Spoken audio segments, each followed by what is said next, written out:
Distractions everywhere. Oh.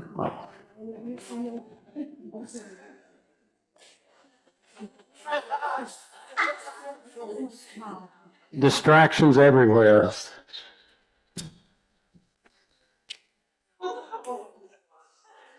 Howard Roberts is a native of Kentucky whose education includes a college degree and 3 seminary degrees, including a Doctor of Ministry degree. During a 45-year pastoral ministry, Howard served congregations in Kentucky, Georgia, Maryland, Alabama, Virginia, and Illinois. He's a strong advocate for the separation of church and state, served as guest chaplain of the United States House of Representatives, led a peace and friendship tour to the Soviet Union in 1986, and was a Merrill Fellow at Harvard Divinity School in the fall of 1987. Books he has written include U-Turns Permitted and Faith and Ethics, Tough Choices for the 21st Century. Howard met Peggy Greiser in college, that's me. They have been traveling life's journey together for 56 years. They bought a house in the Villages in 2007 and moved here permanently in 2011. Soon after moving to the Villages, a friend asked Howard what he was doing during retirement.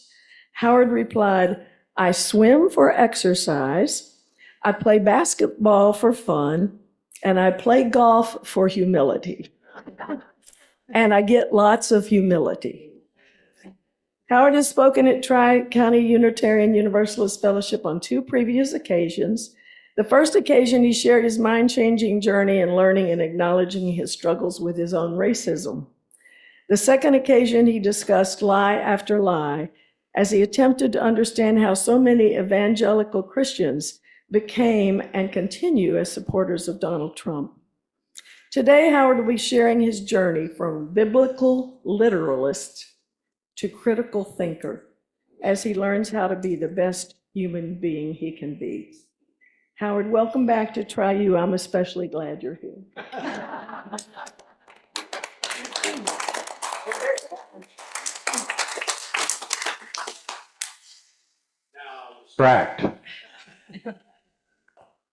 Distractions everywhere. Racist posts, inhumane arrests, terrible winter storms, people hungry, people treating each other horribly. Distraction, distraction, distraction. For the next few moments, put the distractions aside and focus on whatever can bring you calm, hope in the middle of distraction after distraction.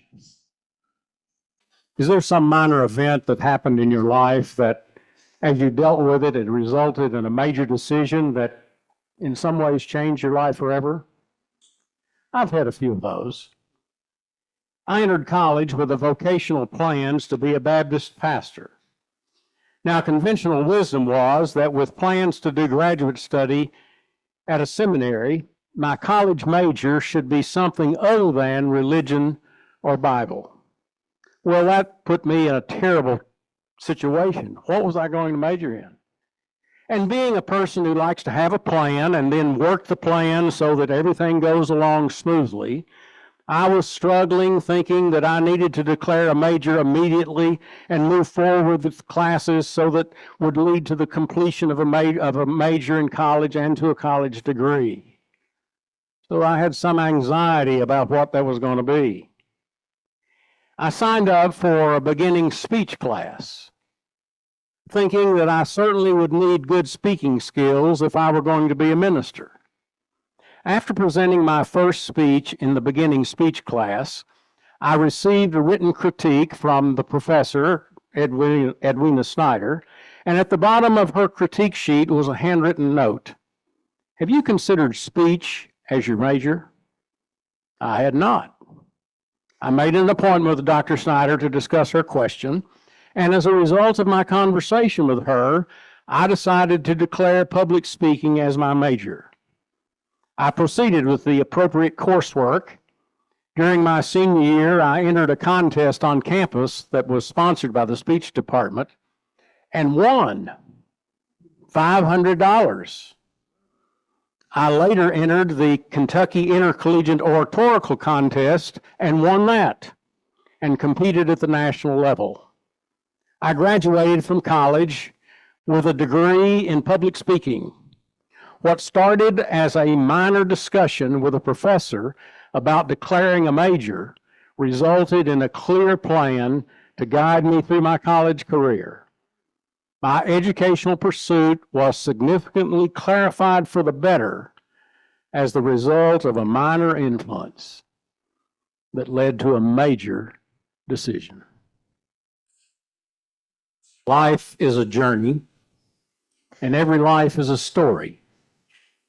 We learn about life by sharing our stories, and as we share our stories, we discover places where our lives intersect.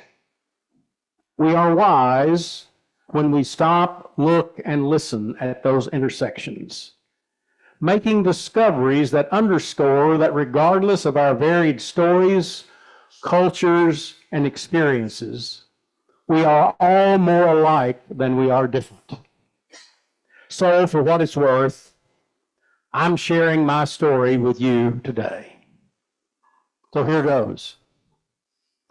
Because there was no hospital in my hometown, I was born at the farmhouse of my paternal grandparents. My great uncle, a country doctor, delivered me. 40 years later, he was still practicing medicine, still making house calls. And I made house calls with him as part of my research for his biography that I wrote in 1987.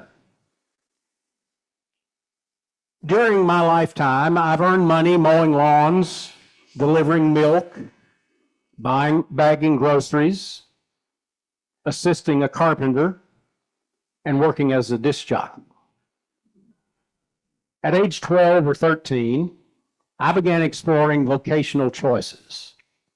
I considered law, medicine, medical missionary, ministry. I had a dinner conversation in our home with a visiting evangelist about my interest in becoming a medical missionary. He was a glitzy dresser, a celebrity-style preacher, who told me he had known several people who had considered a similar vocation who got the medical part done, but not the missionary. As a result of that conversation, I began considering and pursuing ministry as a vocation. This decision was interpreted in my religious community, and thus by me, as a call to ministry. Lots of lofty language was used to elevate the value of ministry as vocation, with the emphasis on how special a person was who was called into the ministry. The Apostle Paul's Damascus Road experience was often referred to as the epitome of a calling. And the more dramatically a person described his calling, and there were no her callings in those days, the more authentic that calling was considered to be. Well, my calling was not dramatic. My calling, if that's what it was simply a gradual development and evolvement toward ministry as a vocation. I was invited by my home church pastor to deliver a sermon at a Wednesday evening service. I covered everything from Genesis to Revelation in less than 15 minutes. Immediately after finishing the sermon, the pastor asked the congregation to license me as a minister, and they did. I was 15 years old. That summer, I received several invitations to preach at small rural churches. My dad had to go with me on my first preaching assignments because I wasn't old enough to have a driver's license. Early in my freshman year, I tried out for the high school basketball team. I'd been playing intramural basketball since the 4th grade, but my primary role had been to keep the bench warm for the better players. One of the stations during the tryouts for high school basketball was to skip rope. I was embarrassed. I was the only person trying out for the team who couldn't skip rope. Surprise, I didn't make the team.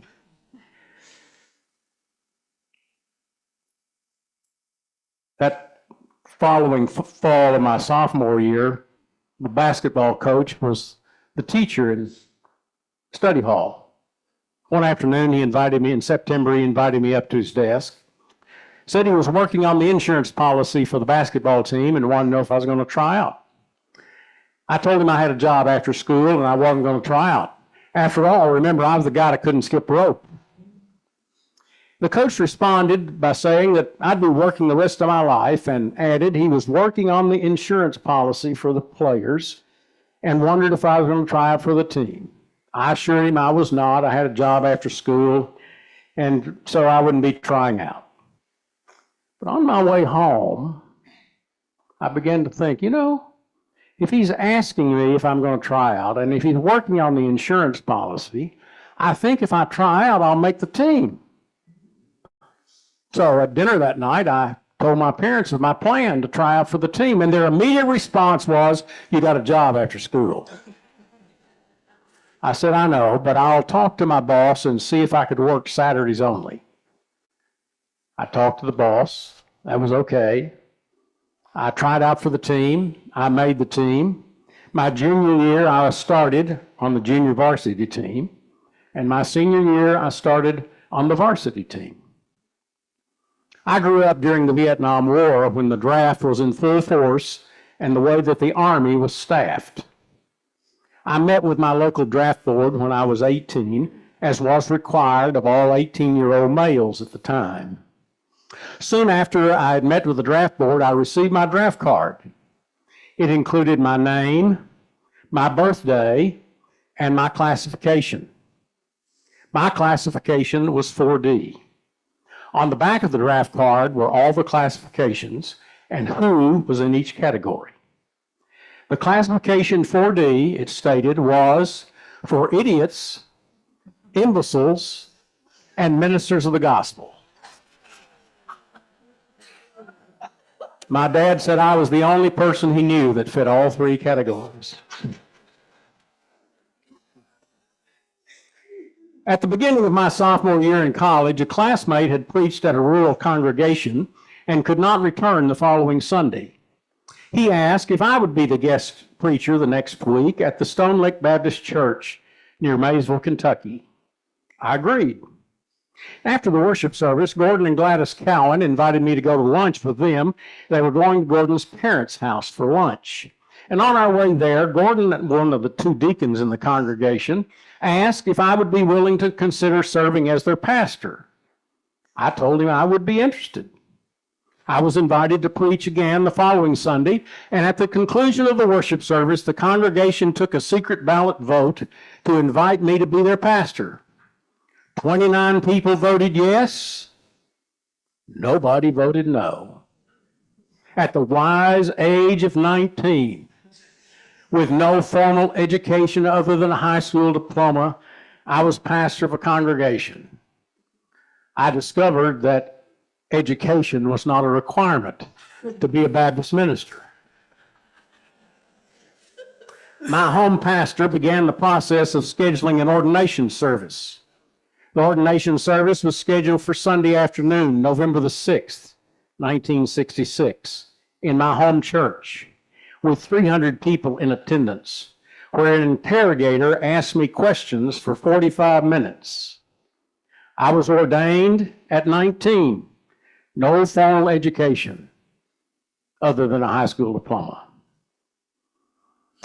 About 6 months later, I had been observing as the pastor of the Stone Lake Baptist Church that when I got there on Sunday morning, the electricity was on. In the wintertime, the heat was on. I received my weekly check of $30. I had no idea what the income of the church was, nor what the expenditures were. So during the announcement, I casually suggested that the congregation develop a budget. And immediately the treasurer stood up in the back of the church and said, "You've accused me of stealing from the church. I resign."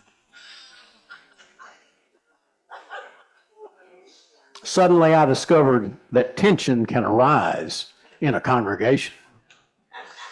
During my college sophomore year, I had an educational and faith crisis. I registered for Old Testament survey, just a minor decision. B.O. Sizemore was the Old Testament survey professor, and he was presenting information about the Gilgamesh epic and flood stories from cultures contemporary with biblical culture. It was a very difficult 6 weeks of fog living as I attempted to sort through and reconcile scientific methods and facts with biblical material. For quick context now, I grew up in a small county seat town in south central Kentucky, a member of the First Baptist Church whose pastor had an 8th grade education. He urged me to not let anything keep me from getting an education, but many of the church members sent me off to college with the warning, don't let those professors destroy your faith. Anti-intellectualism was and is alive and well. I'm off to college with conflicting messages. Don't let anything keep you from getting an education. Don't let those professors destroy your faith. Dr. Sizemore began that Old Testament survey course focusing on the creation stories in Genesis and the flood story of Noah. I came to the course with a literalist view of Scripture.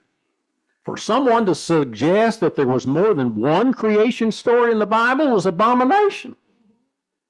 Dr. Sizemore talked about flood stories in other religious traditions. He made my head hurt. If what he said was true,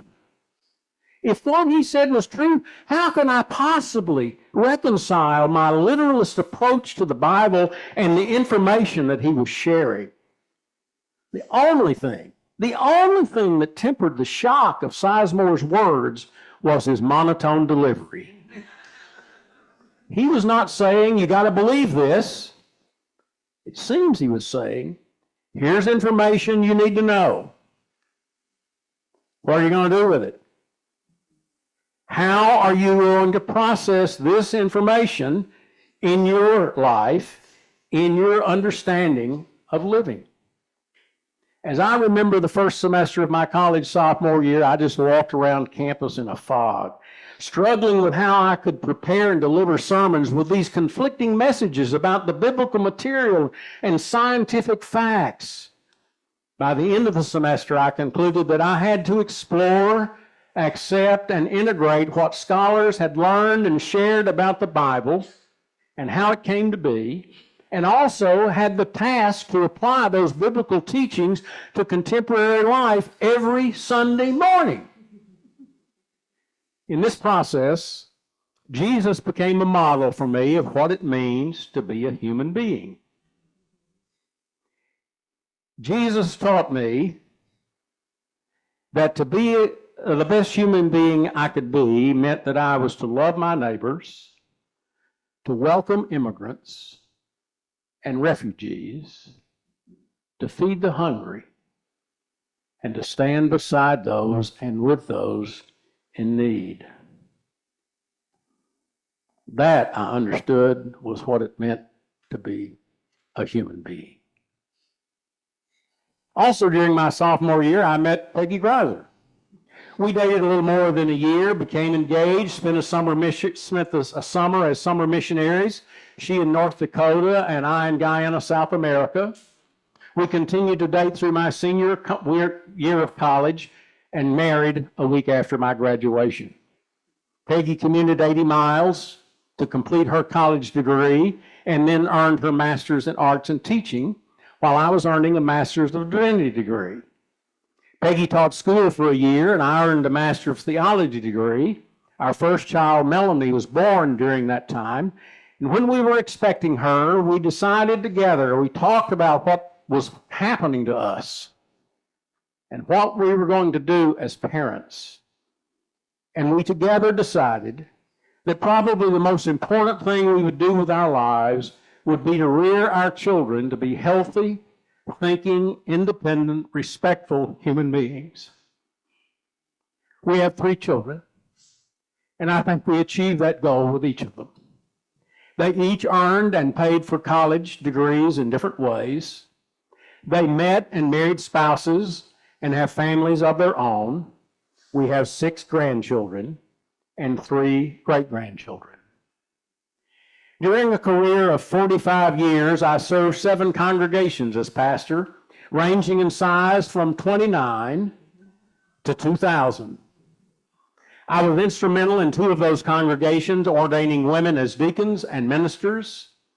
I was instrumental in one of those congregations, inviting an African-American woman to serve as a staff minister of a congregation that was almost 99% white. I mentioned earlier that Mary Huddleston said I'd accused her of stealing from the church. As Laura Rogers, one of the matriarchs of my second congregation, was greeting me following a worship service, she critiqued my sermon by saying, "You know, the longer you're at that seminary, the worse you get." Helen Cooper, a member of the pastor search committee of my third congregation, wrote me a letter with the following questions and observations she had in considering me for the position of their pastor. Have you or members of your family ever been on welfare? Have you had roaches? What kind of housekeeper is Peggy? I'm glad to see that Peggy visits the beauty parlor often. Another member of my third congregation pulled my hair one evening to see if it was real or a toupee. At a town hall meeting with my fourth congregation, where I was introduced to the congregation, Ina Smith said following the question and answer period, "If what you said tonight is true, we'd have to take half the hymns out of the hymnal." I agreed with her. She was shocked.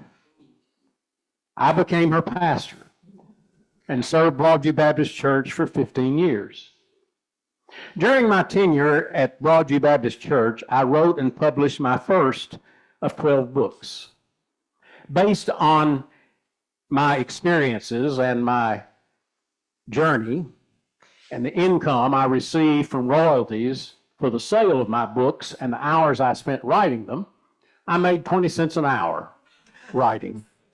You see, I didn't have the creativity and the plethora of ideas like Steve Burt has, whom you know so well. So my writing was not as creative, it was not as profitable, and none of my books got any awards. Also, during my tenure as pastor of Broadview Baptist Church, I searched for a way to get regular physical exercise. I considered taking care of my body a significant stewardship issue. I tried walking and running. Neither was satisfactory. We joined a swim club within walking distance of our house, and Peggy and I signed up for an adult stroke and lap course. I discovered swimming as a way to get regular exercise, and I began swimming laps 46 years ago, and I'm continuing to do it. I have swum over 8,000 miles in the last 46 years. I formulated one of my books while swimming and numerous sermons. I think that's why some people thought some of my sermons were a bit soggy. I became pastor of the Auburn First Baptist Church in Auburn, Alabama in January of 1993. In my 5th year, 2 deacons asked for a meeting with me, and during that meeting, they reported that 17 people had been meeting secretly concerning their perception that I wasn't a good fit for the congregation, and they asked me to resign. Here are some of the complaints those people had put together. His eyes are too deep set.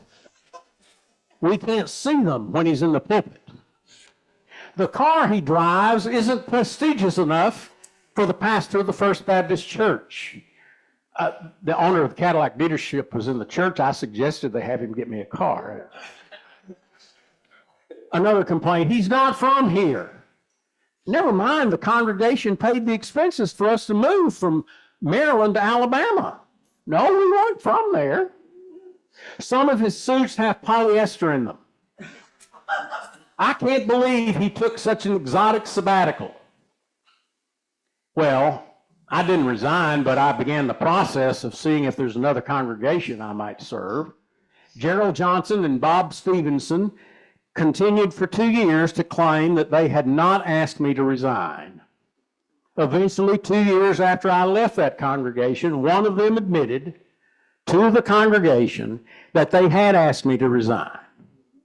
I learned that church members can and do lie. I became pastor of the Ravensworth Baptist Church in 1998. I commuted from Auburn, Alabama to Arlington, Virginia for 2 years to serve my fifth congregation. Now, the reason was we couldn't sell our house in Auburn, so we were a bit trapped.